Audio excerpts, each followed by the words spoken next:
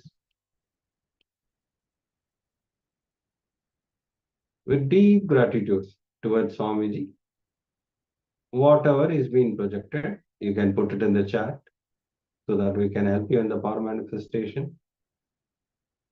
I request all the participants, whatever Swamiji revealed through the third eye, you can put it in the chat.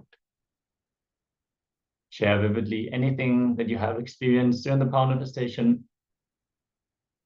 no matter how unrelated those things might seem. Simply share it with that confidence that whatever is being revealed to you while you are in the power manifestation is directly revealed by Paramashiva himself. Simply share everything with that confidence as we get ready to enter into the verification step. I'm going to take a few moments. Yes, Ma Sia Wu is sharing red, orange, green, yellow, red, green, yellow, light. Okay, great. Okay, anyone else? There's also the YouTube viewers to share whatever was revealed to you. Yes. We're now going to project the image on screen so you can verify your manifestation.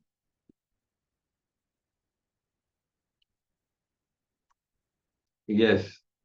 Amma, you are right. There is red, green, yellow. Everything is perfectly right. And it's light. Yeah, it's a light. Yeah. You are actually manifesting the powers. Yeah, Great. That's wonderful. There's a prism which is reflecting the light into its different colors. So it's very, very precise, Ma. Celebrate the power manifestation. Whenever Swamiji, Paramashiva is manifesting to us, we need to, yes, you can applaud yourself. That is great. Celebrate yourself and keep on manifesting the powers throughout the day. You're going to have multiple rounds of power manifestation. And yeah, if you want, you can also record your Sakshi Pramama, your personal experience. That is the best thing that you can do. Whenever we manifest the power successfully, if we record our own experience, our testimonial, then we can enrich other people to also experience the same. So if you want, you can simply record yourself with your phone and share your experience so you can enrich others with the same experience and the same possibility to manifest this power. We're now going to enter into the first jnana segment of the day, where we are going to receive the knowledge directly from Swamiji.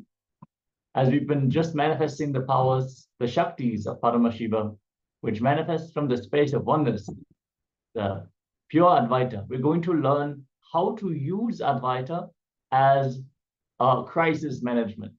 Yeah, Advaita is the best crisis management, and we are going to learn how by Swamiji directly. So sit with your head, neck, and spine in a straight line and come to a space of pure listening and deep restful awareness as Swamiji is going to reveal these powerful cognitions to us.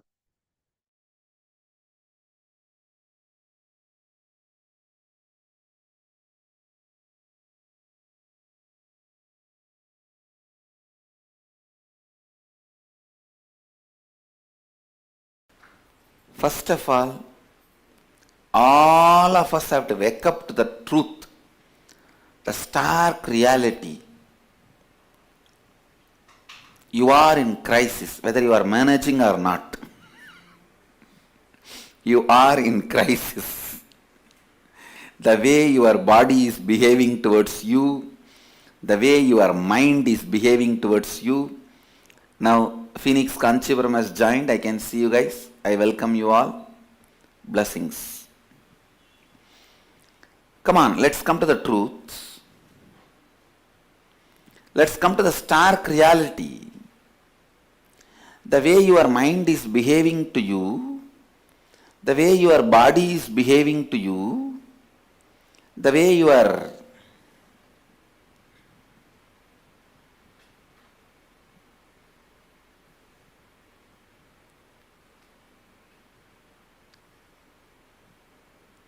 responding, the way you are responding to the world,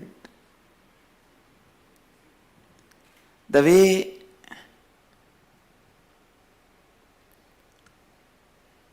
please understand, I am not even talking about the past mess up each one of us created in our life. The pattern of creating mess up which we carry and with which we are playing our life. So you need to know the way your body responds to you, you respond to your body. The way your mind responds to you, you respond to your mind. The way you mess up your life continuously again and again. The first stark reality you need to wake up is you are in crisis. Just because you are not able to manage, don't try to forget the crisis. Second step. First step, knowing that there is a crisis. Second step, agitation cannot help you to get out of the crisis.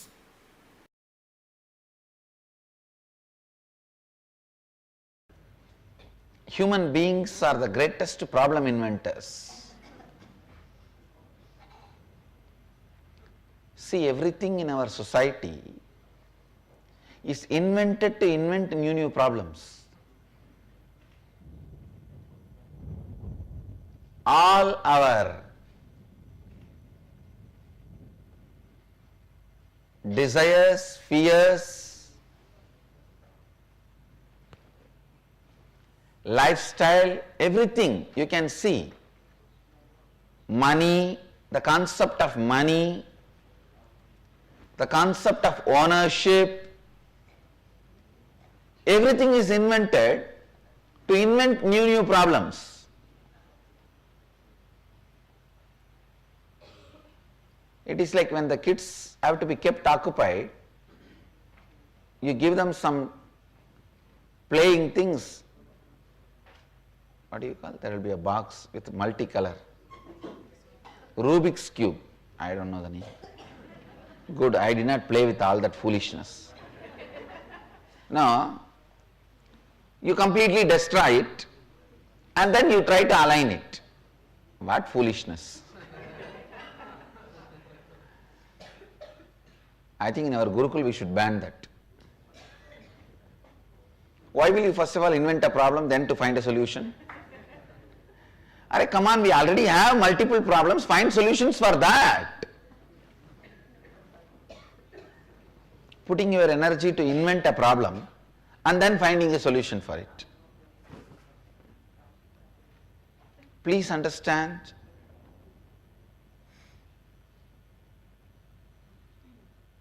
when you enter into the space of Advaita, the first thing will happen is you will stop inventing problems.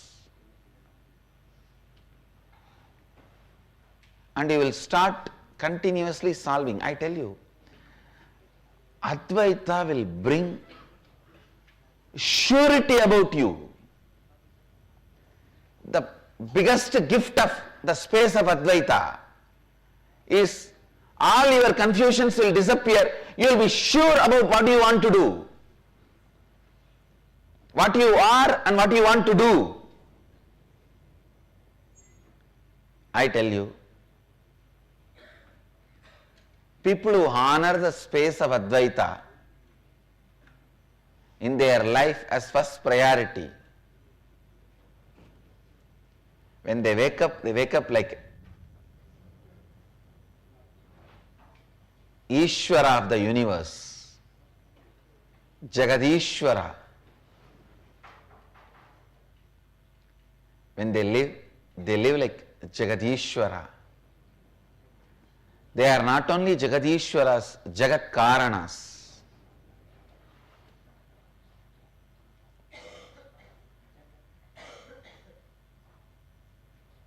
Please understand, when you are stuck with some pattern and unable to honor the space of Advaita, that is what I call Maya, and continuing to honor the Advaita Even if you are stuck with some pattern, is called tapas. That is tapas. I tell you,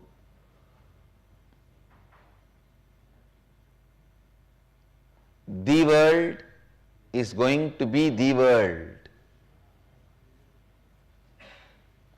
In my world, if you carry the space of Advaita and approach the world, in the world also you will attract exactly people who carry the space of Advaita towards you.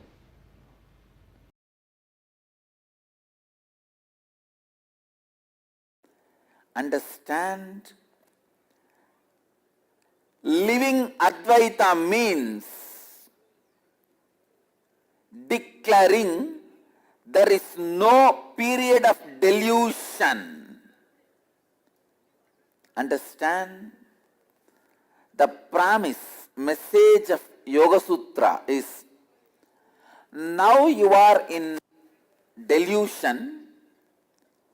If you do this, you will be liberated in the future. That is yoga. No. Even now you are liberated. Even now you are free. You are not at all bound. That is Tantra.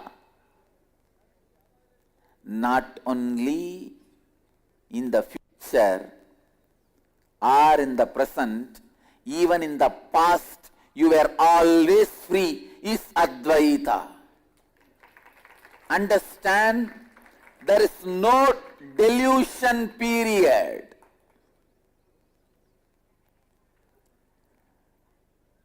Your history has no dark page.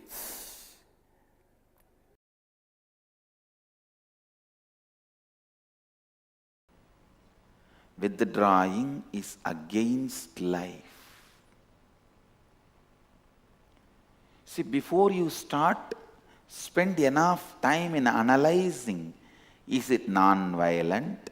Is it not hurting others? All that do it. Because anything violent, hurting others, the moment you realize, you should withdraw. That is living Advaita. I am not speaking from that context, listen. Withdrawing because you become powerless is against life. Sometimes you may withdraw to feel more powerful. For example, if you are taking the decision of killing and withdrawing from it because you feel it is violence, then it is right withdrawal. Actually, this withdrawal itself is decision for life. So this is the basic understanding you need to have.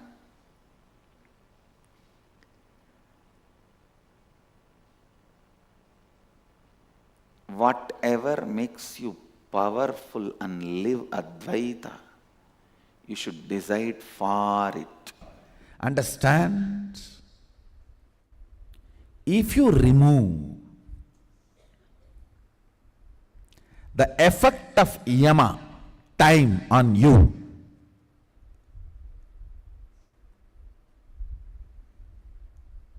you can exist forever in that space. If you want to be in oneness forever, it should become part of your space, means you should become ferocious with you and break this very tiredness and boredom. Tiredness and boredom does not get broken by cute romance. Puppy, puppy. Oh, cutie pee.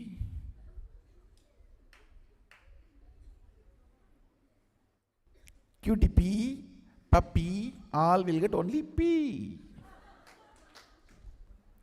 Only when you deal you with the ferociousness, you break the tiredness and boredom.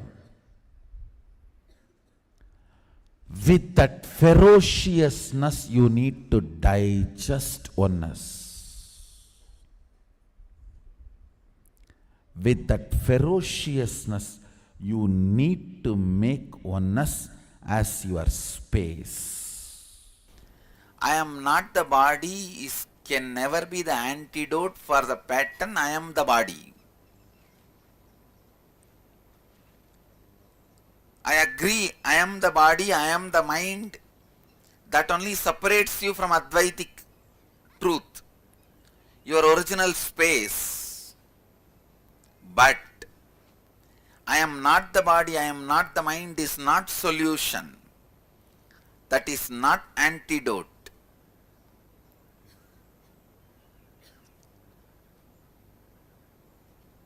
The antidote is, solution for this problem is, as I always tell you, life is neither difficult nor easy. It is a technique.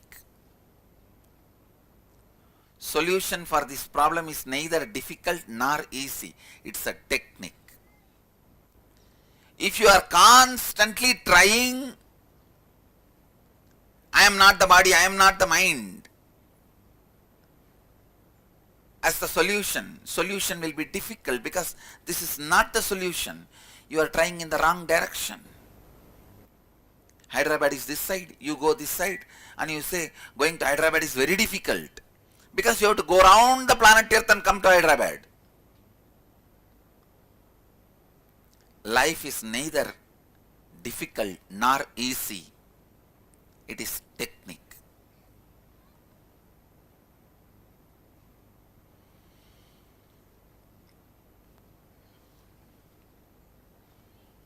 If I am the body is the pattern separates you from your original Advaitic space, I am not the body is not the solution. If I am the mind, idea separates you from your original Advaitic state, I am not the mind is not the solution. Find out the incident you started building the concept I am the body. Find out the root incident when you started building the concept I am the mind. Find out when you started building this pattern, when these incompletions have started getting rooted into you.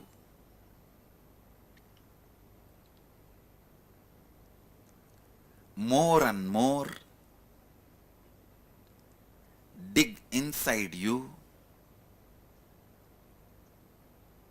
I tell you, the more and more you understand how you built the pattern, more and more completion will happen. The pattern will lose its power over you.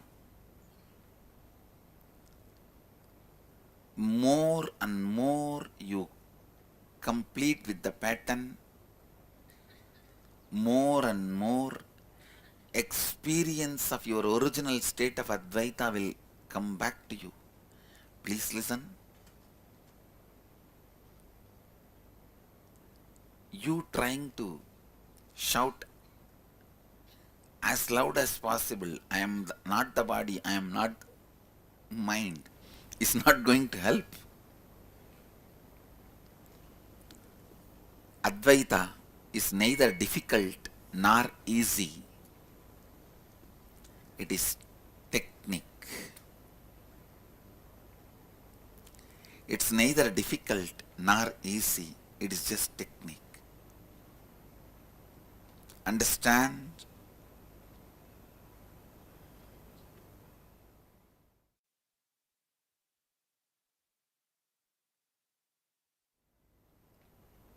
Listen.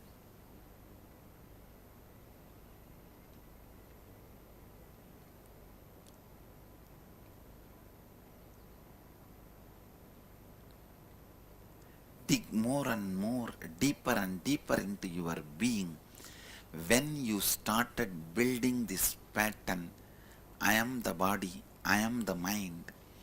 When you started feeling a deep affiliation, association with your incompletions. I have seen people taking decisions during the moments of craziness. This is my contribution. This word is crazy. Means scared and crazy, both together. Never ever decide when you are scared and crazy. Never ever decide when you are scared and crazy. Drop this pattern of making decisions. Drop this pattern of making decisions when you are scared and crazy. I tell you, 90% of the difficulties you face experiencing Advaita will be cleared away. You will be free from it. You will be liberated if you stop making decisions when you are scared and crazy. Do not make decisions when you are scared and crazy. The craziness which comes when you are scared, please understand, being scared can be handled separately, successfully. Going crazy can be handled separately, successfully. But these two together is a deadly combination. Ultimately, the final dirt of the past, incompletions, leave your system only when you rewrite your future with Advaitic enthusiasm. Listen. Only when you start creating the future with Advaitic enthusiasm, the past disappears. You have to make past irrelevant. Only then it disappears once for all. You have to make your past irrelevant. Understand? Only when you rewrite your future, your past becomes irrelevant. Only then your past becomes irrelevant.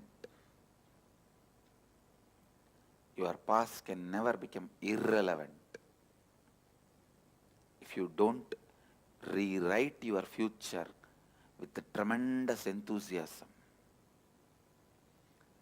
As long as you live the life, I told him, he did not do. I told her, she did not do.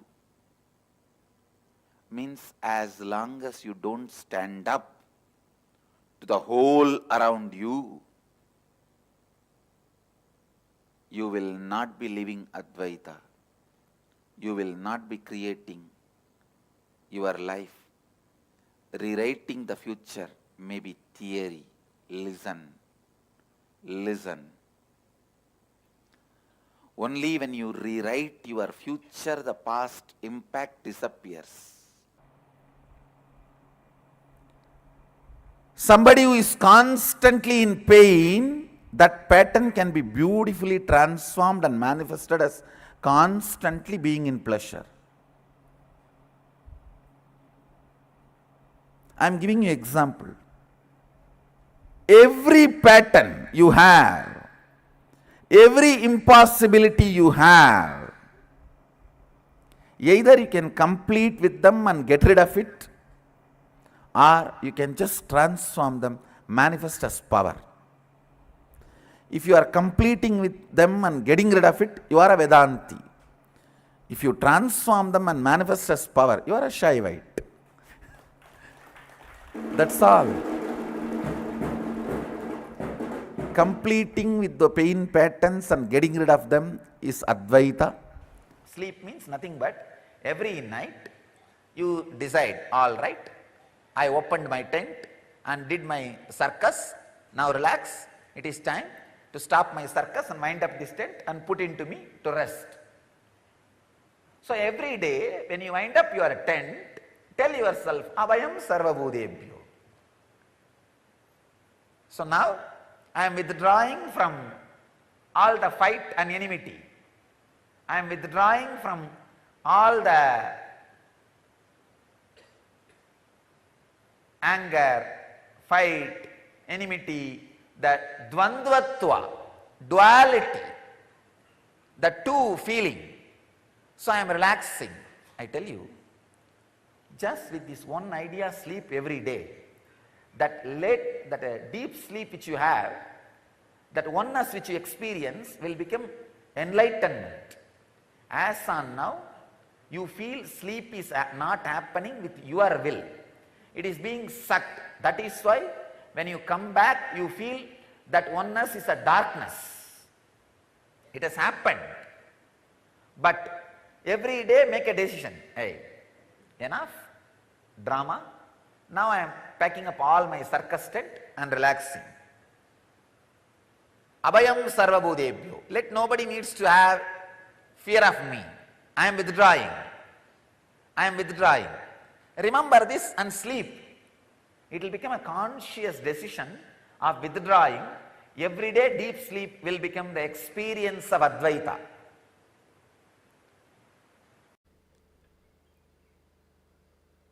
Every day morning when you wake up, align yourself to that oneness.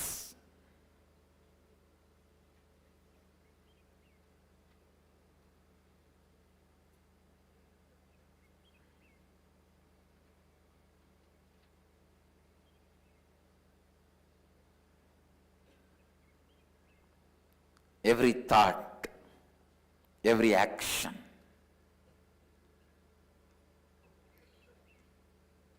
bring more and more Advaita into it.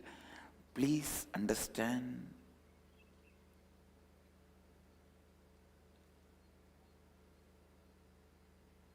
Do not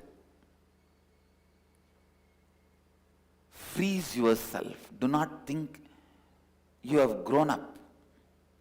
Now nothing more can be done. Transformation is not possible. No. Every day the possibility for you to build a new personality, new body, new mind, new being is available, open. That availability is what I call life.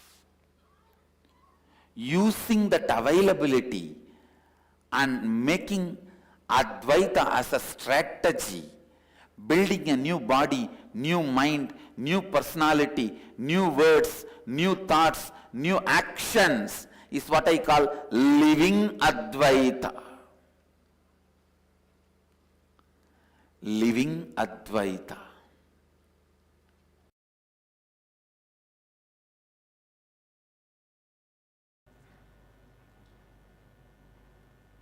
Please understand,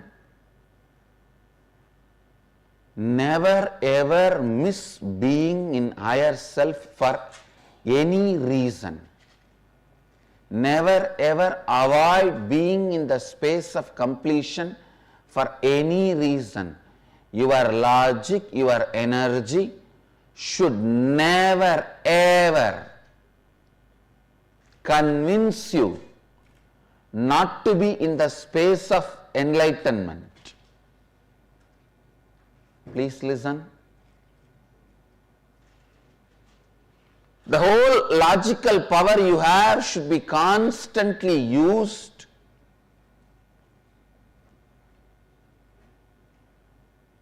to remind you, convince you, inspire you, impress you towards the Advaitic space. So we were having a teamly dinner. Then two of my sannyasis were playfully fighting about Mahadeva and Devi. Now I told them, even for casual fight, you cannot be reduced from Advaita Vedanta.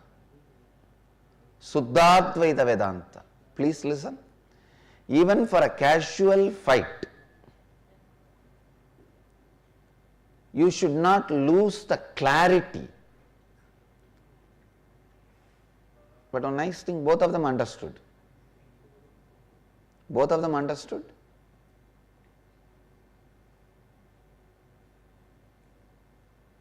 The original substance is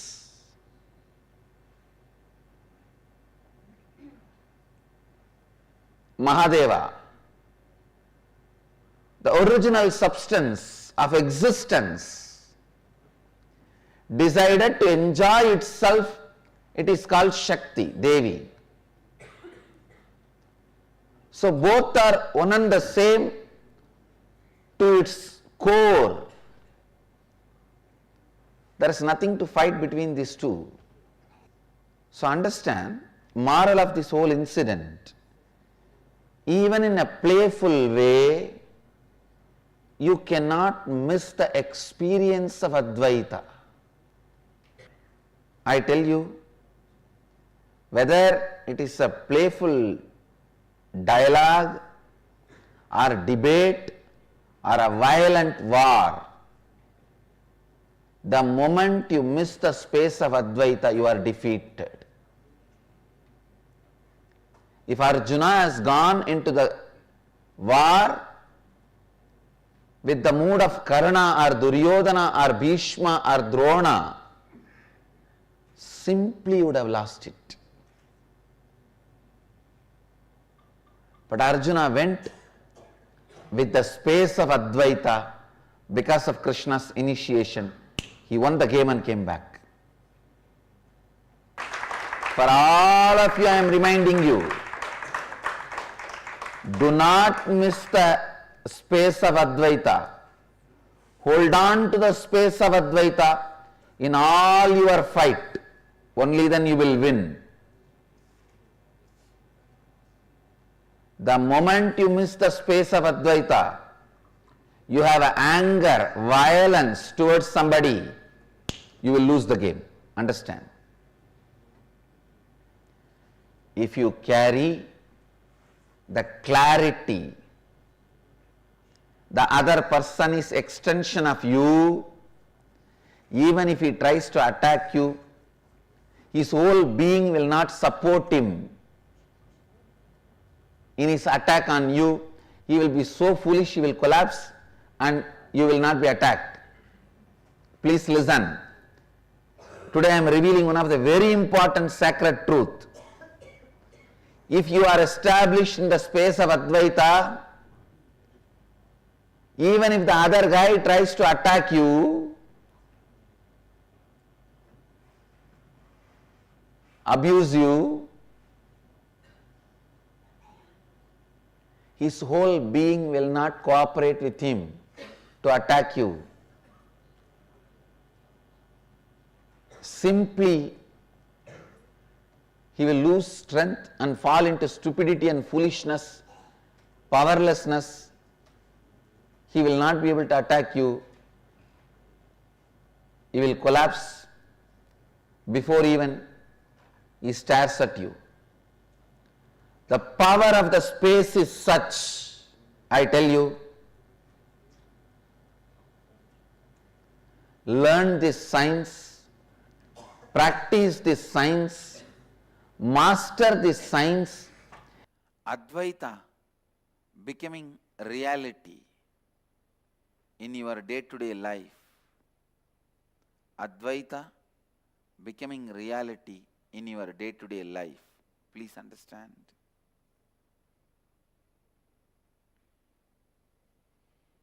Any other technique, while you are practicing, Advaita does not become reality.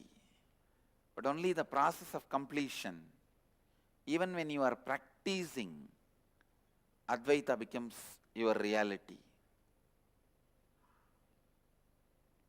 Advaita becomes your lifestyle. One more important thing, very important truth, I wanted to bring it to your notice. japa, puja, meditation, pranayama, everything you only have to do for yourself. Others can't do. You can't do it for others. If you do it for others, others can have a psychological satisfaction, but not the immediate impact of it. Understand? When you go and tell others, I have done puja for you, they can have a psychological satisfaction. When they tell you, you can have a psychological satisfaction. You can feel that that person loves you, that's all. But there is no immediate effect of it.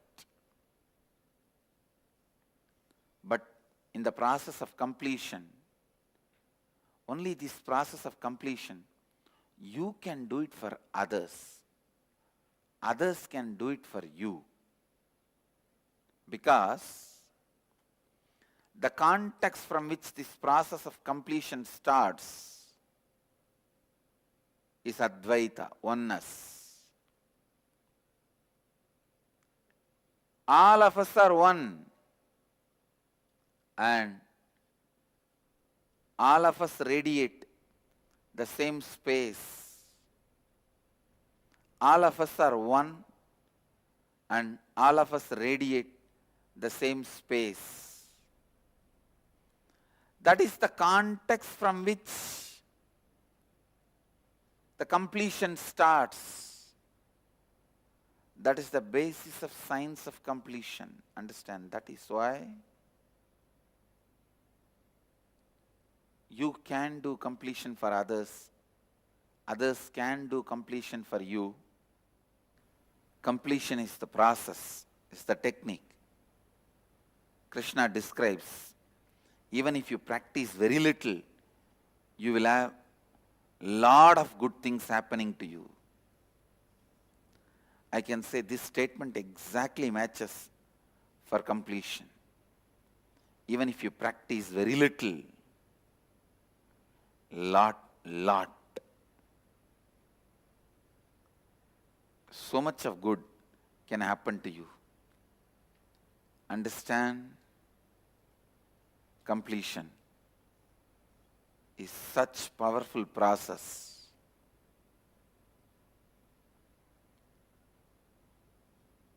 I can tell you, it directly leads you to the experience of Advaita. After that, you can just go on be strategizing, cognizing from the space of Advaita. As I said, achieving Advaitic experience, living Advaita is not end of the journey. That is like only then you get the driving license.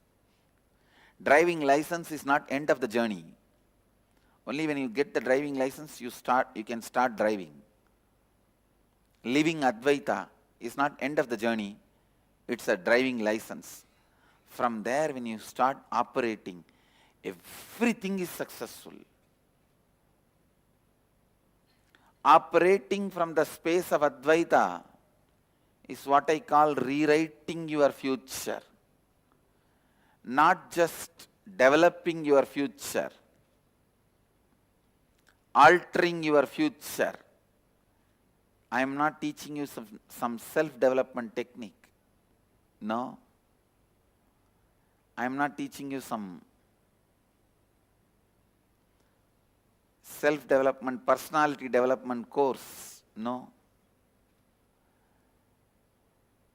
I tell you, in a way, living Advaita is not even transforming your life.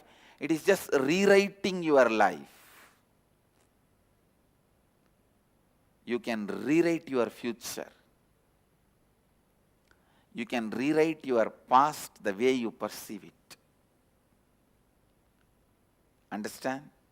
Only completion gives you the power to rewrite even your past. All other techniques give you the power to rewrite your future. Only completion gives you the power to rewrite even your past.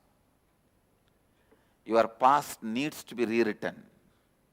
If your future needs to be rewritten, your past needs to be rewritten.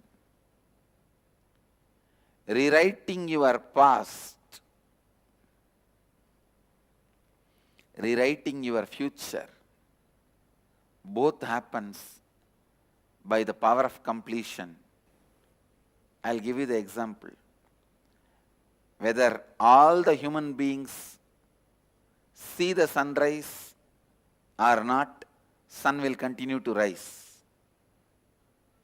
That is the reality being reality by its own strength. But if all the human beings decide not to use the dollar, dollar will not have any value. This is shared reality. Understand? There is a big difference between shared reality and real reality. The value of gold is because of shared reality. All of us accept gold is valuable. All of us accept diamond is valuable, are made to accept. I can say. All of us are made to accept diamond is valuable, gold is valuable. Because of that, it becomes valuable. This is called shared reality. Reality should be reality by its own strength. Essence of today's satsang. Completion starts from Advaita, moves through Advaita, leads you to Advaita. That is the bestest gift Mahadeva gave it to the world. Let us use that to separate the reality and shared reality and live, make decisions from the reality.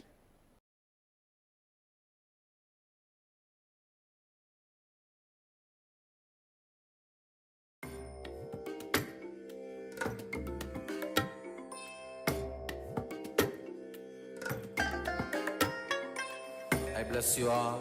Let you all open all your three eyes and manifest the powers of Mahasudashiva. Om Nithyananda Paramashivoham. Om Nithyananda Paramashivoham. Om Nithyananda Paramashivoham. Om Nithyananda Paramashivoham. Om Nithyananda Paramashivoham. Om Nithyananda Paramashivoham. Om Nithyananda Paramashivoham. Om Nithyananda Paramashivoham.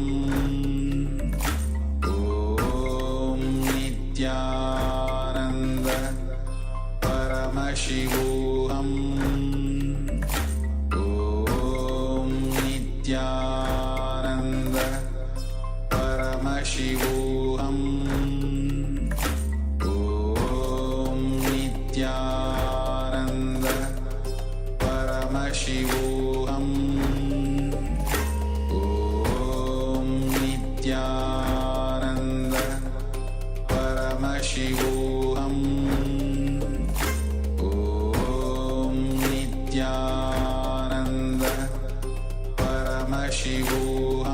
Paramashivoham. Om Nithyananda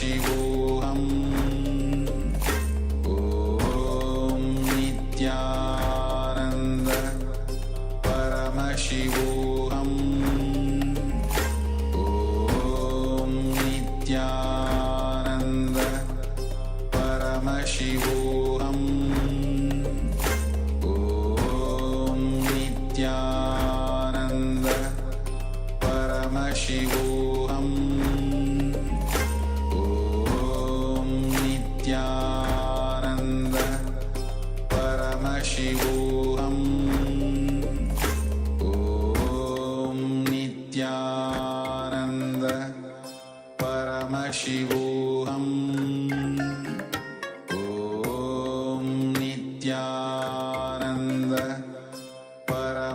Paramashivoham Om Nithyananda Paramashivoham Om Nithyananda Paramashivoham Om Nithyananda Paramashivoham Om Nithyananda Paramashivoham Om Nithyananda Paramashivoham Om Nithyananda Paramashivoham Om Nithyananda Paramashivoham Om Nithyananda Paramashivoham Om Nithyananda Paramashivoham Om Nithyananda Paramashivoham Om Nithyananda Paramashivoham Om Nithyananda Paramashivoham Om Nithyananda.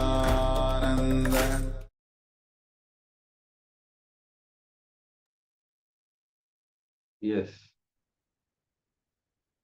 After this powerful session, we will enter into the internalization exercise based on Advaita. Advaita, the ultimate truth is you are that. Tattvamasi, Ham Brahmasmi. So you are Paramashiva. So you are the source. You are that. Look in. Understand there is no delusion period in your history as no dark page. So always there was no delusion period. It is our cognition that we are always in deluded state. Cosmos never writes. Cosmos never makes a dark page in your history. There is no dark night in your history. It is the message of Advaita. Withdrawing is against life. Always when you see, whenever you withdraw from life, you will be suffering. This is the actual thing you need to understand. So before you start, spend some time in analyzing. Is it non-violent? Is it not hurting others? All that, do it, because anything violent, hurting others, the moment you realize you should withdraw.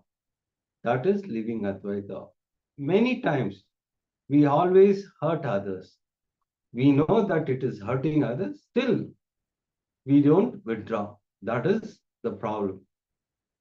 Withdrawing because you become powerless is against life. Sometimes you may withdraw to feel more powerful. For example, if you are taking the decision of killing and withdrawing from it because you feel it is violence, then it is right withdrawal. Actually, this withdrawal itself is a decision for life. So this is the basic understanding you need to have. Whatever makes you powerful and live Advaita, you should decide for it. So this always cognize this. Whatever makes you powerful, decide to be in that space. That is actual Advaita. Yes. Drop this pattern of making decision when you are scared and crazy. Always, whatever decision we have taken till now, it is only when we are scared and crazy. 90% of the difficulties we face experiencing Advaita will be cleared away. you'll be free from it. You'll be liberated. If you stop making decision when you're scared and crazy. So let us now decide to live from the Advaitic space, oneness. For this, we're going to enter into a small exercise based on what we just internalized. Choose a recent decision that you made under stress, when you were scared, when you were acting crazy, a decision that you made. Any situation you made recently in your life. I'm sure if you look in, you will find a situation, maybe you were in a fight or you just received some bad news and immediately you felt to jump into something. So look in your recent life, what decision you made under stress. And the second step, internalize. Was it non-violent? Was it not hurting others? If we start looking at our decisions from that perspective, we will take a step back and we will rethink, reevaluate our decisions before we jump into them. So in the same manner, analyze 10 different aspects of your life. Many decisions you would have made throughout your life, thousands, millions of decisions you would have made. So find 10 different aspects of your life where you made decisions out of stress, where you are agitated, crazy, scared, and you just jump to the next best decision and just look in the result, the reaction to it. Was it really non-violent? Was it hurting others? Let us look deep and see how subtly, because we want to withdraw from life, we are actually acting out of violence. So if you have any questions or doubts about this exercise, you can always ask your questions in the chat, be it here in Zoom or on YouTube, and we request you to have a pen and paper ready. It is always best to write these exercises physically for yourself to see. So without further ado, let's enter into this internalization exercise.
Yes. If you have pen down, exercise, we can enter into the power manifestation.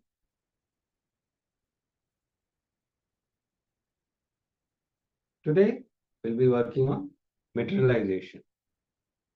We'll be manifesting the power of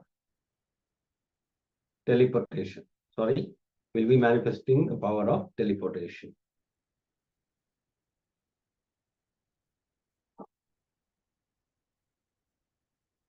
Well, this is one of the very exciting powers, where whatever matter we are teleporting is converted into antimatter and then reassembled into physical matter in the different location.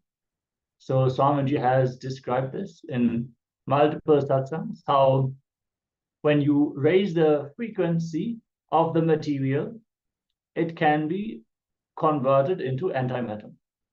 And while science is trying hard to create antimatter through huge machines with a lot of electricity and complex science, simply with the power of consciousness, with the power of our will, this can be achieved. So we are going to have the power manifestation in multiple steps. First, we are going to teleport small powders. So the small particles, they require less energy to be completely converted into the antimatter. So we are starting off with the materials like vibhuti, like sacred ash. If you have sacred ash available, if you have no vibhuti available, you can use any fine powders, like maybe table salt, or if you have sandalwood powder or kumkum available, you can also manifest the power of teleportation with fine powder, whatever fine powders you have available. So we can have turmeric powder also, because that is readily available. So we can use that also. So without touching the powder, you are going to teleport it. Have 2 cups ready and place the powder that you're going to teleport in one of the 2 cups. Make sure the other cup is completely clean. You can maybe wipe it with a clean cloth and then check it against the light, whether you can see any specks, any particles in that cup. Make sure it is completely clean. And then you place the 2 cups in front of you. And as always, start connecting to Swamiji from the third eye. Chant the Mahavakya. Om Nithyananda Paramashivoham. Om Nithyananda Paramashivoham. Om Nithyananda Paramashivoham. Keep vibrating with the Mahavakya and just declare for the powder to teleport into the other cup. Just unclutch. There is no other activity that you need to do. You don't need to be active at all. Just unclutch and let Swamiji manifest this power to you. You can record your power manifestation with a phone camera or something similar, whatever you have available. So you have the Sakshi Pramana, the personal experience from this power manifestation afterwards. So now let us settle down, chanting the Mahavakya. Let this round of the power manifestation begin.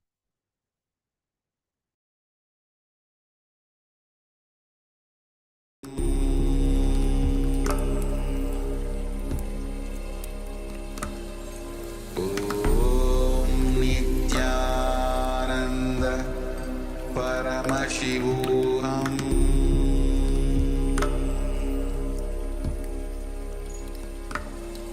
Om Nithyananda Paramashivoham.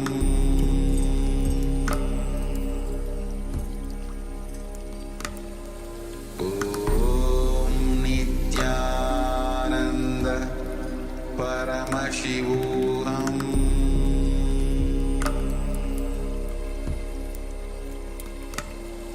Om Nithyananda Paramashivoham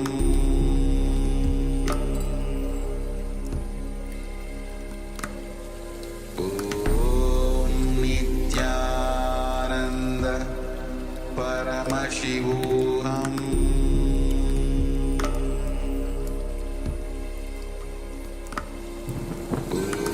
Om Nithyananda Paramashivoham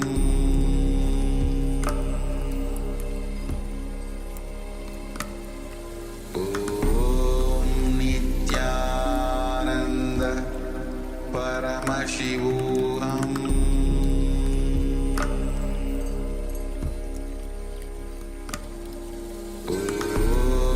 Nithyananda Paramashivoham Paramashivoham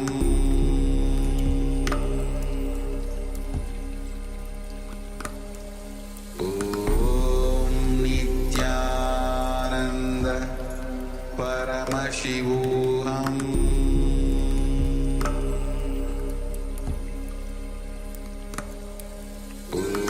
Om Nithyananda Paramashivoham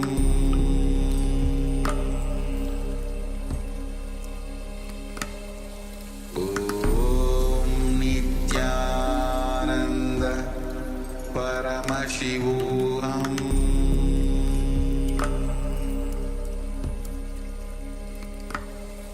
Om Nithyananda Paramashivoham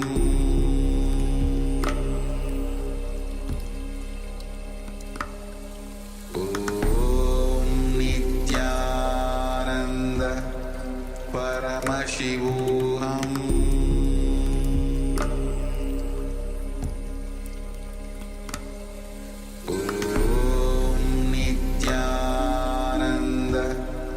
Paramashivoham Om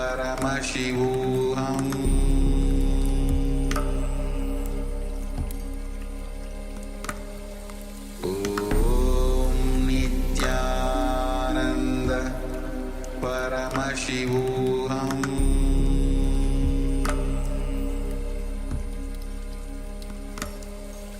Om Nithyananda Paramashivoham Paramashivoham Om Nithyananda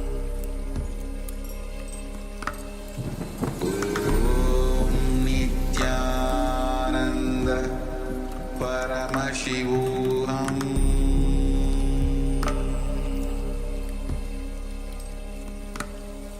Om Nithyananda Paramashivoham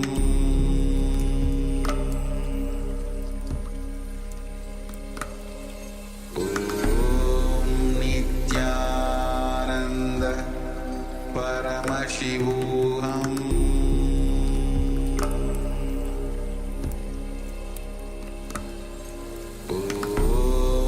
Nithyananda Paramashivoham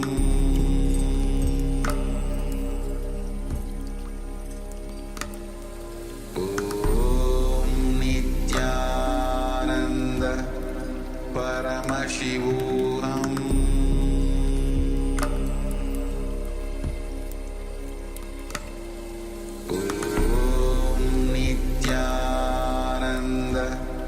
Paramashivoham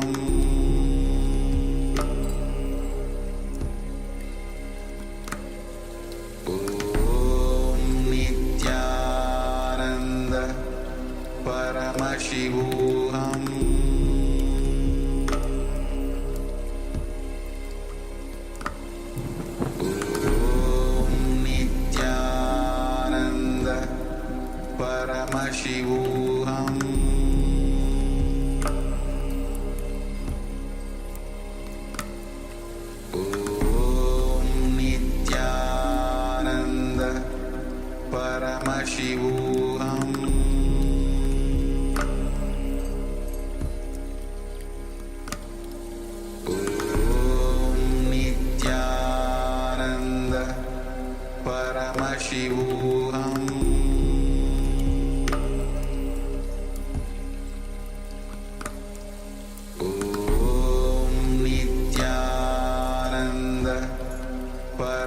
Paramashivoham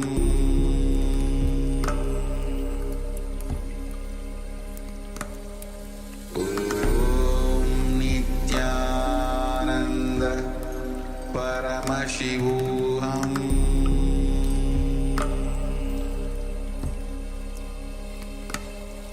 Om Nithyananda Paramashivoham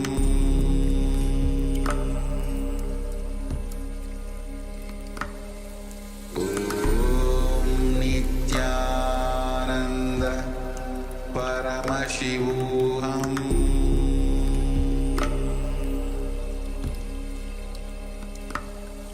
Om Nithyananda Paramashivoham Om Nithyananda Paramashivoham Om Nithyananda Paramashivoham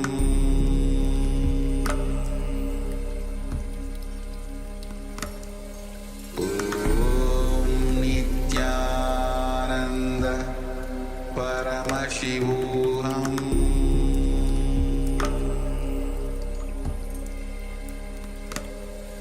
Om Nithyananda Paramashivoham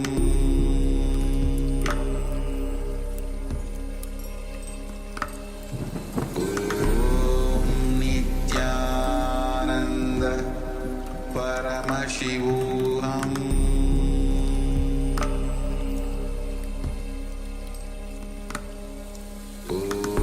Om Nithyananda Paramashivoham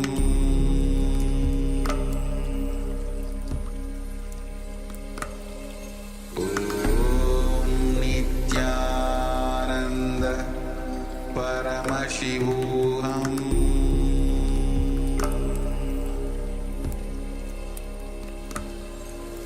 Om Nithyananda Paramashivoham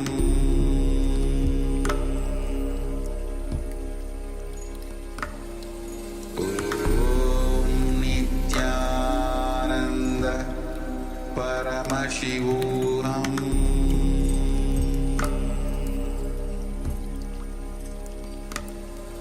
Om Nithyananda Paramashivoham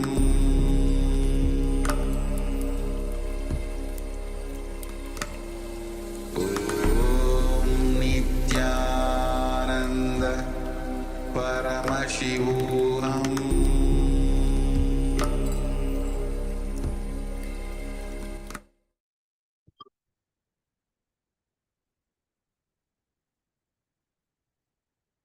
Yes.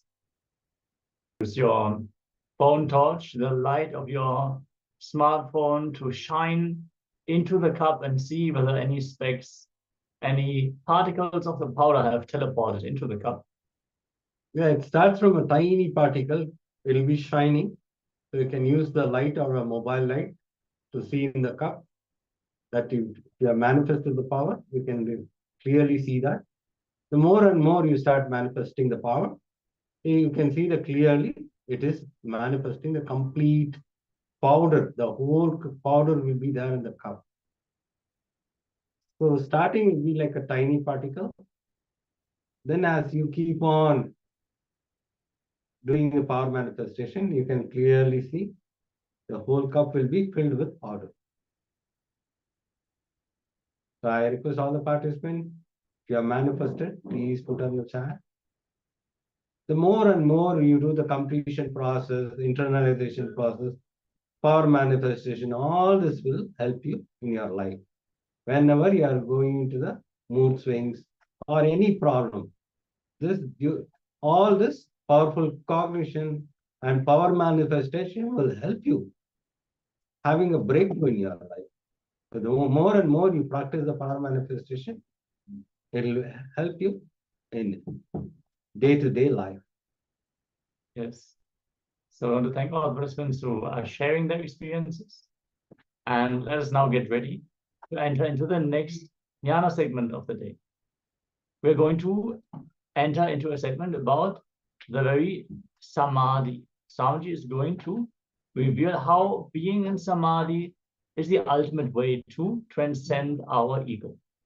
So requesting everyone to please be in a space of listening as Swamiji is revealing these secrets personally. We come to the conclusion of our session. The next set of acharyas is going to take over from here. Thank you all for joining and participating, and hope to see you all again tomorrow. Nithyananda.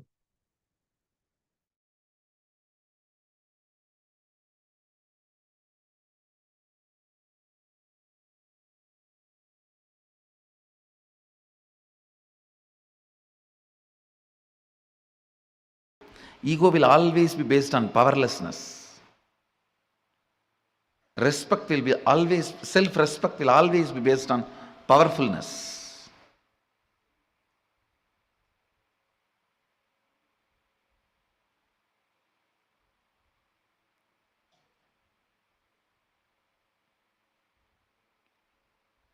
Every time when a problem comes in front of me, I only become more powerful by learning and expressing the method and solving it.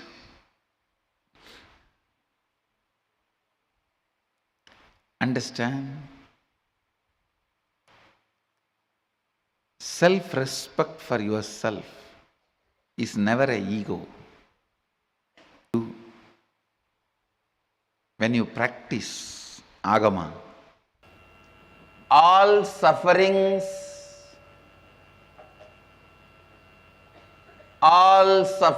when I say all, I mean capital letter ALL. All sufferings is because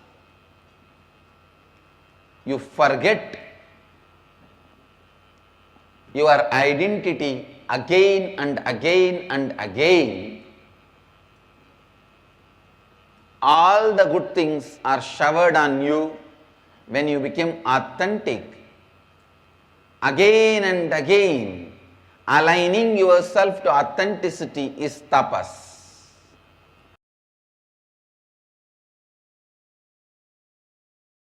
Listen, all your depression, all the feeling of suffocation you have, all the feeling of tortured you have, all the pain you have physically, all the pain you have mentally, everything boils down to one. Listen carefully, boils down to one. That one is fear of losing what you think as you comfortably. Fear of losing your existence. Fear of losing your experience as you. You think this is the way you should exist. And anything threatens that existence, immediately the fear is invoked. And when the fear is invoked, understand, you become cunning fox. You start doing all that third-rate strategies in which you think you can cheat life. No. The moment you become wolf, fox, whatever you do is not cheating others. You already cheated yourself.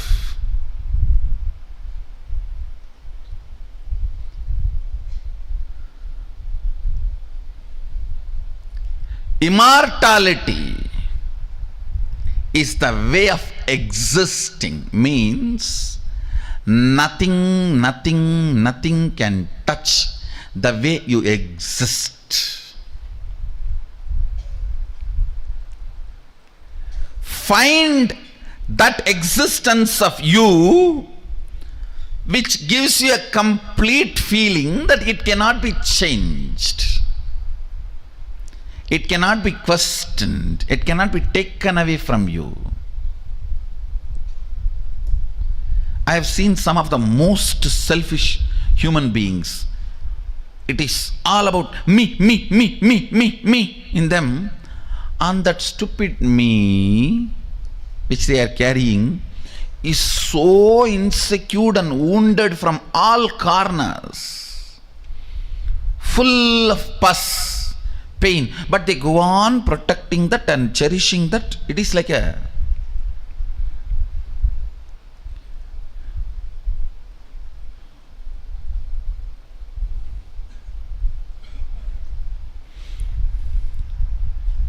you have somebody who came to your house as an orphan.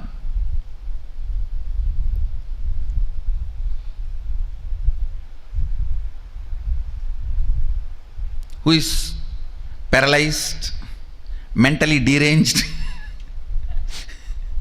Nothing in them works other than arrogance, demanding. But you fall in sympathy with that person. And that person, if you don't take care of me, I will die, I'll die. And you give your whole life, literally, and take care of that person. Why? Because the person, if I don't take care, who will take care of that person? And end of the life, you did not get married to take care of the person. You did not have children to take care of the person. You did not do whatever you want to do in your life just to take care of the person. You did not even go to guru to take care of that person. Everything. End of the life, the person just kicks you in your face and disappears in the air, thin air.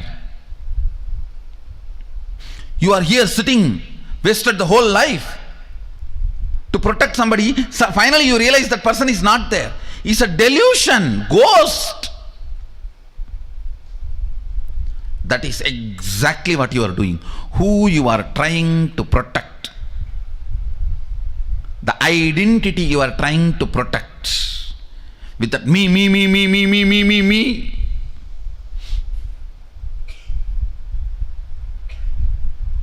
Will suddenly disappear in the thin air after sucking your whole life. And then you will realize, oh God,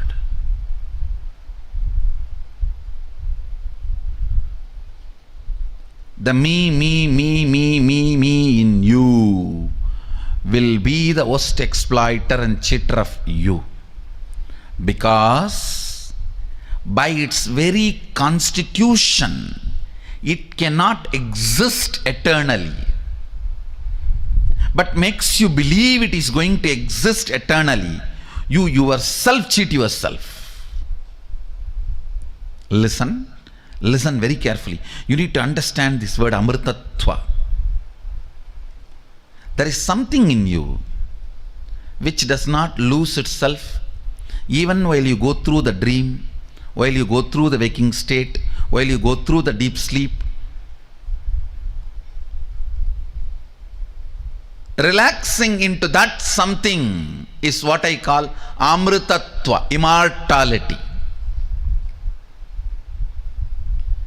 Start finding that something which does not lose its existence while you go through a dream state or deep sleep state or waking state.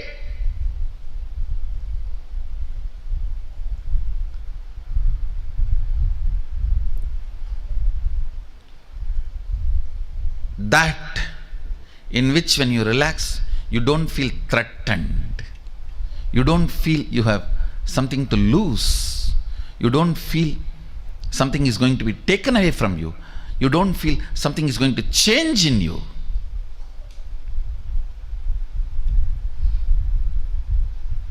Amritatvam. Amritatvam. Whether you are a 2-year-old kid or 20-year-old loose or 80-year-old Karabolt or 99-year-old about to go get visa, whoever you are, the first priority for you should be recognizing that part of you. Actually, it is there like a bone marrow in you. That part of you, see, like how skin, then blood, then bone, and then bone marrow, how the structure of the body. Same way, your ordinary confusions, your ordinary attachments, then your ordinary fears. Then if you dig deep into you, the core you, inside the core you, just like inside the bone marrow, inside the core you is sitting that immortality, amritatva, which you don't lose, or which does not recognize any of the physical, mental pains you imagine. You go on imagining physical, mental pain because of the hidden payoffs.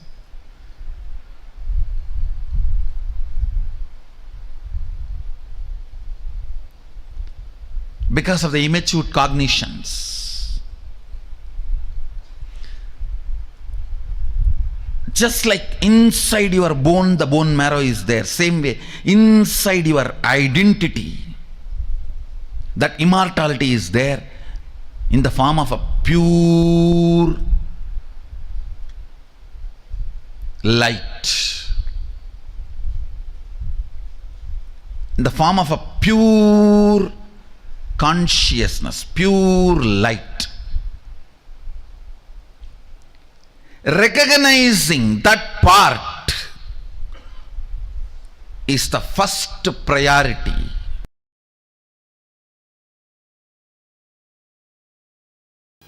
The relationship you share with both your mamakara and ahamkara is directly connected to your brow center. When you have non-integrated and inauthentic relationship between mamakara and ahankara, for example, in mamakara you feel you are covered, frightened, no courage, and in ahankara you show courageous, powerful, direct inauthentic, direct non-integrated, then your ajna collapses. Having integrity and authenticity with mamakara and ahankara, your ajna flowers. Unfortunately, almost all human beings have inauthenticity with both mamakara and ahankara. How many of you feel you have inauthenticity with your ahankara and mamakara? I think I should ask in the other way. How many of you feel you don't have inauthenticity? No, you cannot be. If you have, come on, I have a place for you here. This whole second row you can fill. Or I'll even empty this line, you sit there.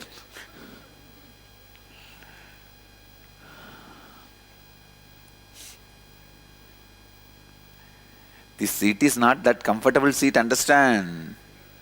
How many of you are greedy of this seat? Lot of responsibility, understand? Huge responsibility. Even the snake, when it bites you, it will tell, you gave me the poison, what can I do? I can vomit this only to your feet. You give me nectar, I will vomit nectar. The Kalinga, that snake, tells Krishna, after trying to kill Krishna, this fellow tells, I vomited poison true, but you gave me that only. Means, for everything you became responsible. Listen. Inside you, you always believe yourself lower than what you are. and outside you, you always project yourself higher than what you are. How many of you are able to cognize this?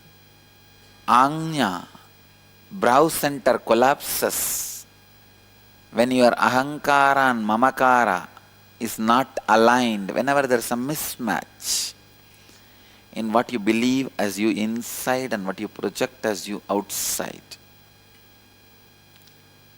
It is like a sharp sword having both sides rubbing you constantly. When there is a inauthenticity between your mamakara and ahankara, both sides it is painful. Do you see? Inside also it is painful. Outside what you project, because nobody believes it, it is painful. How many of you are very clear that whatever you project, people are not believing? Raise your hand. It's very painful, do you know? You project something so sincerely, seriously. Almost like 10 days you work hard and make a beautiful flower arch. Suddenly somebody comes and tells, hey, fool, all these flowers are withered away 10 days before, you did not see up. You are arranging, so busy in arranging. By the 10 days you came to the lower part and you say, wow, I have done a flower arch. Somebody comes and knocks at you, the back, and says, see up. 1 week before it all withered away. Only then you say, oh God, what I try to project is not happening. It hurts. It hurts. The inauthenticity of your ahamkara is pulling you down and making you feel shrink.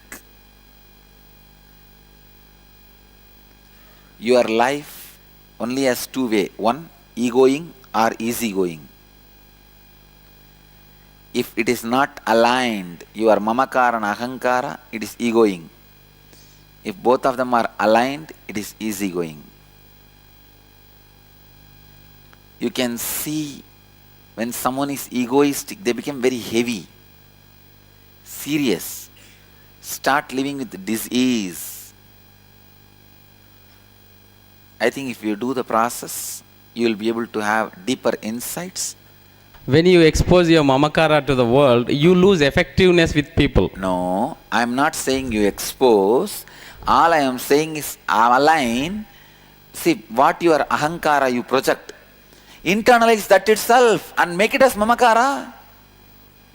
That's all.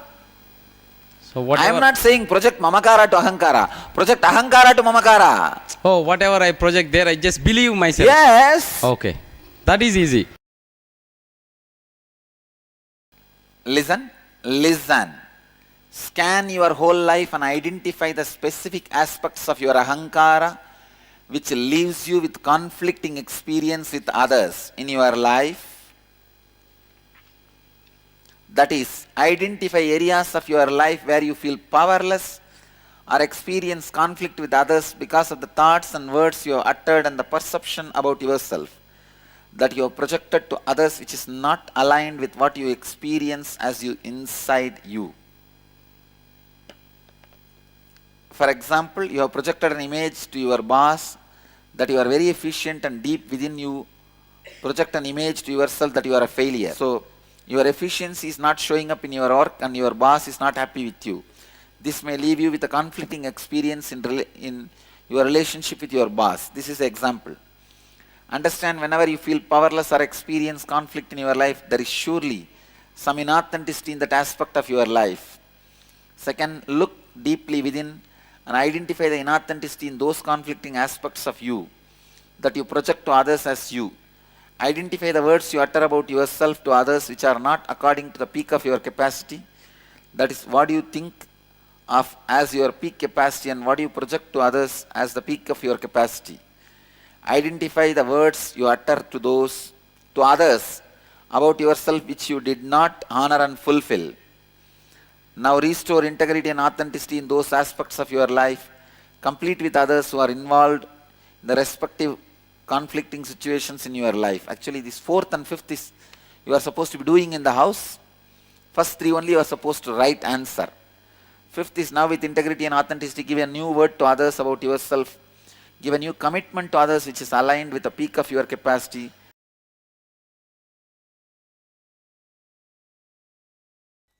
Having tolerance and patience is different. Compromising is different. Compromising means you should not come down from your spiritual cognizance. The way you make decisions, the way you think, the spiritual cognitive shift you experienced, that should not be compromised. Don't come down from that. Add little more tolerance. Try to turn blind eye for some problems. That is allowed. Out of compassion, you can just turn your eyes the other side. But you yourself should not bend, should not come down from the way you take decisions. The spiritual cognitive shift should not be reduced. And show little tolerance. Don't worry. Your husband will not be scared. He will only be happy. Just do not allow your ego to fight with people. Live with confidence. Confidence will always bring tolerance. When I can tolerate with you, you can tolerate with anybody.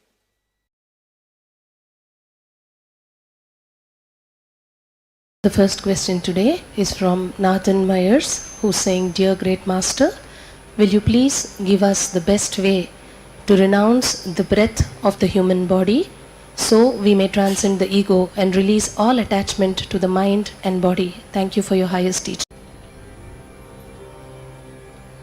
Exhaling is renunciation of the breath you inhaled. Inhaling is the renunciation of death you are retaining in your body.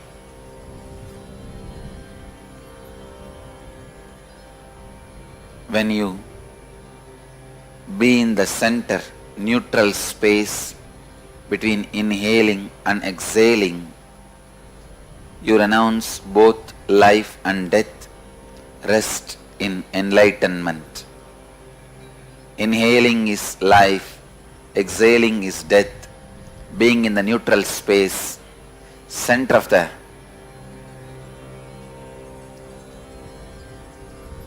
inhaling and exhaling is enlightenment, samadhi space. Try continuously to be in the neutral space. That's the way you become enlightened. That's the way you will radiate enlightenment. That's the best way to renounce breathing and all the moments of life and death related to breathing.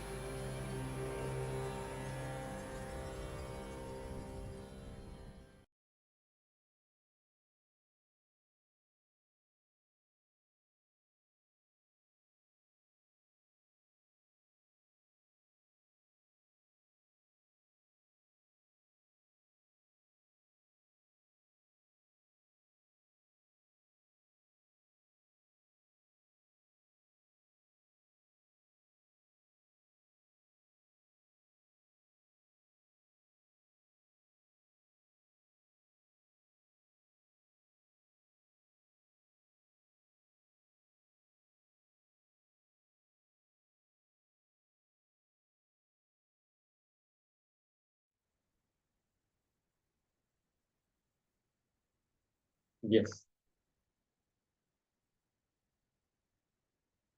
I request all the participants to be back in Lee Tangma. Kaili Wangma, can you please switch on your video camera? After this beautiful satsang discourse from Supreme Confucianism about the four tattvas, integrity, authenticity, responsibility, and enriching, and how to restore the integrity when we miss. We beautifully explain with more examples Now, let's enter into the internalized exercise.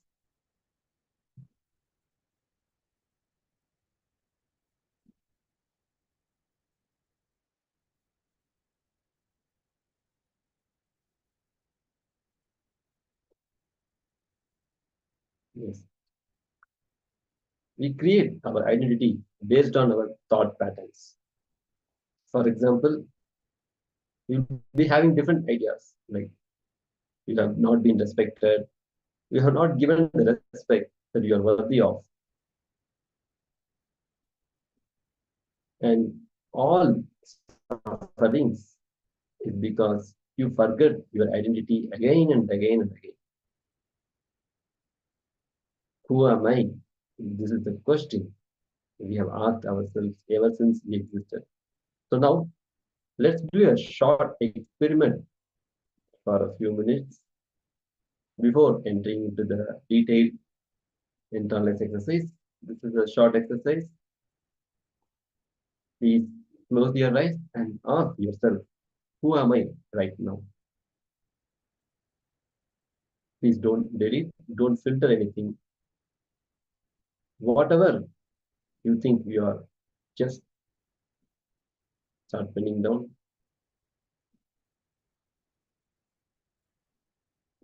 Whatever you observe, it can be anything. It can be like you may feel that you are tall, you are short, you are a nice person, you're an engineer, you're a doctor, your profession, anything, you're a mom, dad, any relationships, whatever the identity is appearing that you're cognizing, please pin down this identity. Okay, let's please close your eyes.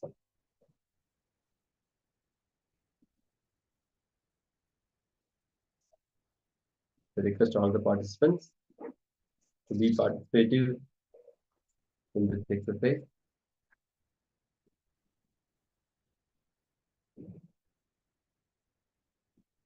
Close your eyes and ask yourself, who am I?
Sorry for the technical glitch.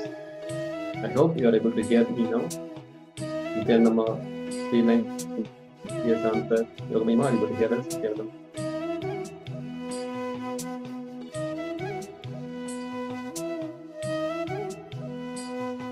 Now we'll be entering into the second step of the process.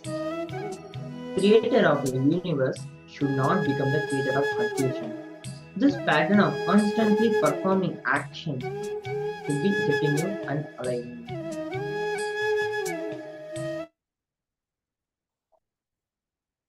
Step 1.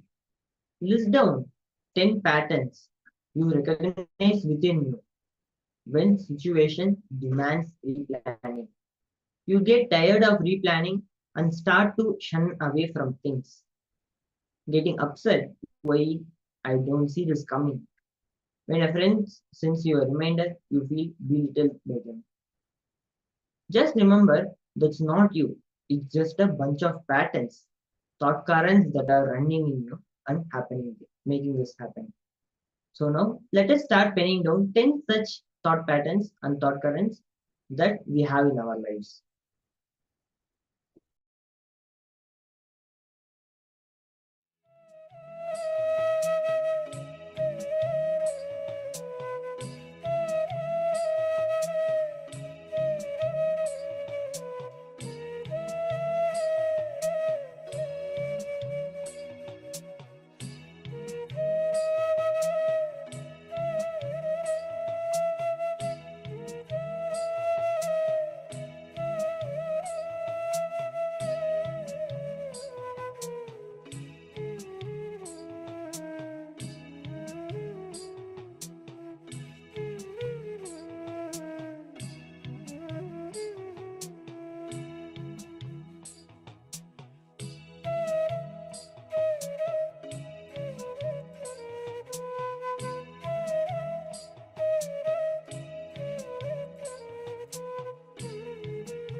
Yes.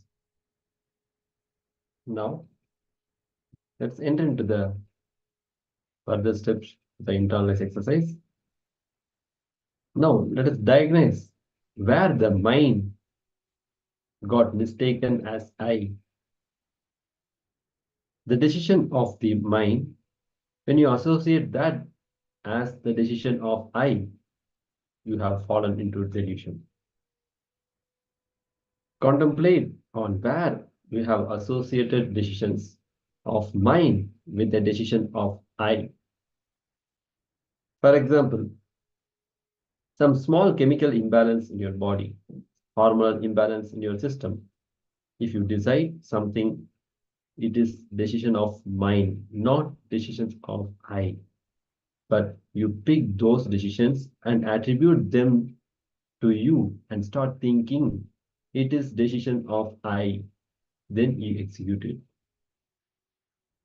I hope you understand this example. There are some of the activities which is happening in our system due to our chemical imbalances and hormonal imbalances. Unfortunately, we associate that as I and we take decision in our life. So now we are going to contemplate on where we have associated these kind of decisions of mind with the decision of I. So list down all the situations where and all you have associated the decision of I and mind. We'll be projecting the instruction. You can go ahead and start penning down.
Yes. Now we'll be moving on with the next steps. Own your mind. It is your mind, right? It's not someone else's. So we should be the person who is controlling it. It should not be the mind is controlling us. See that every thought you give life brings only joy to you, brings only bliss to you. Never any suffering, never any disturbance to you. Your mind means it, views it as you want, trains it as you want, and tames it as you want. Just look in and see why we have so much suffering in our life. Because we don't we don't see the reality as it is. We take it with our own perceptions and our own biases. Don't be running. Stop at some point. Stop at some point and look. Are you moving 100% out of perishable? Are you moving 100% out of the perishable aspect in life? What is it that driving you? What is it that you are worshipping in your life? What is it that you're looking for? What is that making you go mad? What is it that intense fire inside you which is driving you to achieve goal in your lives? Contemplate and internalize exactly what are the fears which is constantly torturing you? What is constantly bothering you? If you don't remember some fears, don't worry, then it is not there in your life. Whatever is coming in your life constantly, even if you try to forget them, if they are coming back, that is the real fear that is harassing you. All the suppressed emotions, powerlessness, difficulties, guilt, resentment during the root incident keeps the incompletion pattern alive. If you relive the root incident, not remember but relive, there is a very big difference between remembering and reliving. Remembering is just sitting here in this 2024 and remembering what happened, the incidents, just seeing it from a third perspective, third person aspect. That is called remembering. But not being in 2024. Let's say the incident had happened in 2010, you go back 14 years behind and you be as the person, not as the third person, but as the first person who experienced that incident.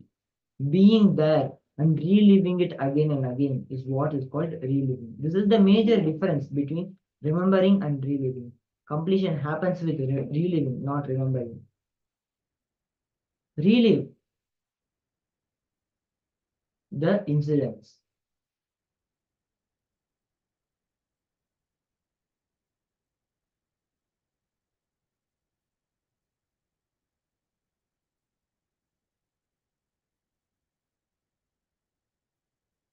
The ultimate truth is you are the Tattvamasi. Aham Brahmasmi. Listen. All the doubts, self-doubts arises when you start thinking, am I God? How can that be? That is the HDHD, SDHD, which is self-doubt, self-hatred, and self-denial. You have to complete with them. Completion with SDHD makes Kalpataru happen in your life. Kalpataru is the wish fulfilling tree. So whatever we wish for, when we complete with the SDHD, they are manifested in our lives.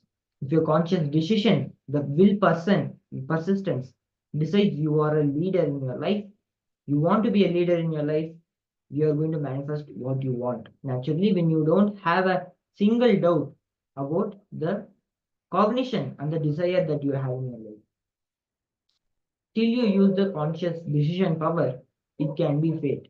Who is controlling your life? Once you decide to use the conscious decision power, you can change, alter, delete, rewrite anything you want. Use conscious decision power and make a list of decisions you are going to take to manifest the reality you want with will persistence and just alter the change. And you can do anything with your life. You can delete the past incidents, rewrite anything as you want. Look in, you are operating with fear of the future or inspiration about making things happen. What is the inner image you are having? You have been wrongly told you are a human being. Looking, are you tolerating with your own incompletions? What is the conscious inner image that you want to really have in your life? Jumping to conclusions without gathering enough powerful cognitions is the reason you have failed to execute your conclusions. You have failed to manifest your conclusions as a reality in your life. Sit down and start internalizing all of these truths being revealed. Human body, the pindanda has different energies in the system. Like energy to think, feel, create another body, energy to rejuvenate your own body.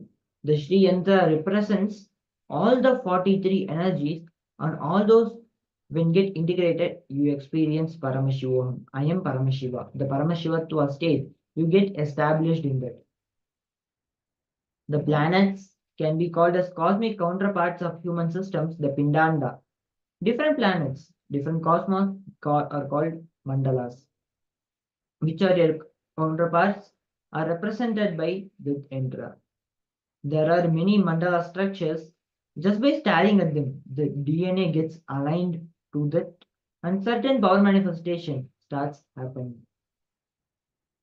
It is called the line of diagram of cosmic DNA. When the 43 triangles and 2-layer lotus and 3 layers avaranas, it's called the Navavarna Mandala. Just by staring at the Shri Mandala every day for 21 minutes, through the third eye, the DNA will get aligned to the cosmic DNA and you start manifesting the powers of Paramashiva. So now we'll be projecting to you the Shri Yantra.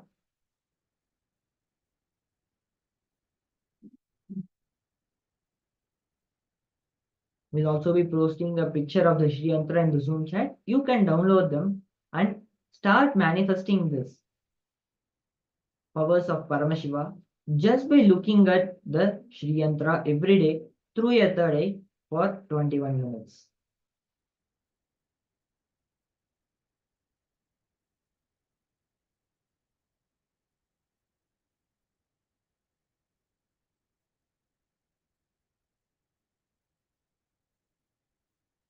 You can all take a look at the Shri Yantra now.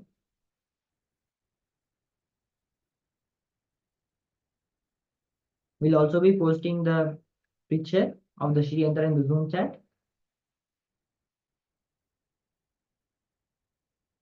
Write down what is the subjective truth you want to live, the conscious inner image you want to have. Pen down elaborately. We'll be giving you 15 minutes for this process.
Reflect on different identities you assume in your life. Pen all of them down one by one. Are you expressing your peak potential in each of them? Write down which identity you want to have for each of them you want to be. Now let us continue the process.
Yes.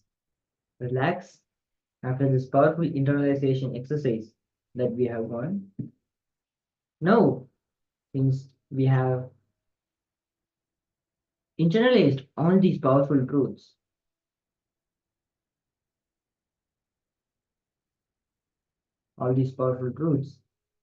which were delivered by Swamiji directly, now let us bolt them into our being by applying them practically in our lives. When we apply these powerful truths in our life, these powers of Paramashiva will start manifesting in us. So now let us get ready for a round of third eye. So I request the participants to blindfold yourself. We will now be getting into the power of third eye. We'll be projecting an image to you. You can scan it through your third eye and let us know what Paramashiva revealed to you during the power manifestation. So now first let us blindfold ourselves. We request the participants to blindfold yourself. If you are not able to find a blindfold, you can even tie your towel or a cloth which is next to you.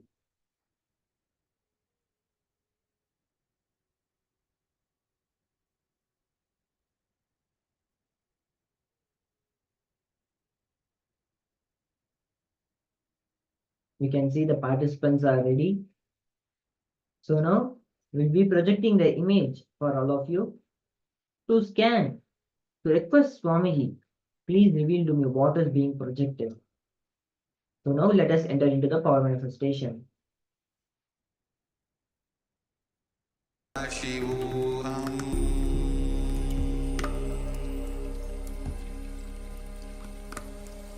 Om Nithyananda Paramashivoham.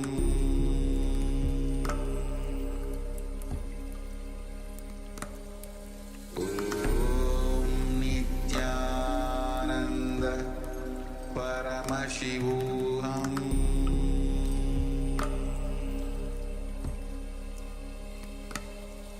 Om Nithyananda Paramashivoham.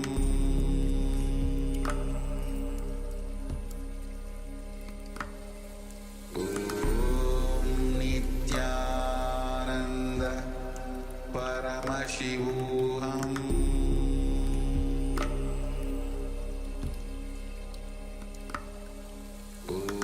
Om Nithyananda Paramashivoham. Om Nithyananda Paramashivoham.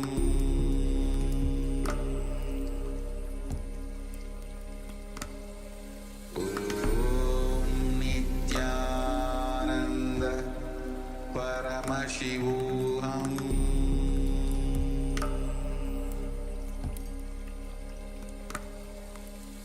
Om Nithyananda Paramashivoham.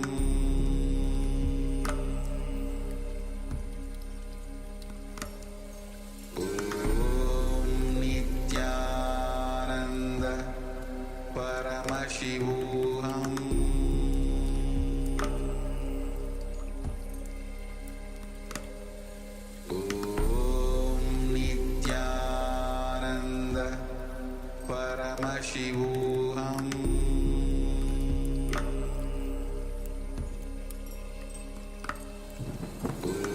Om Nithyananda Paramashivoham.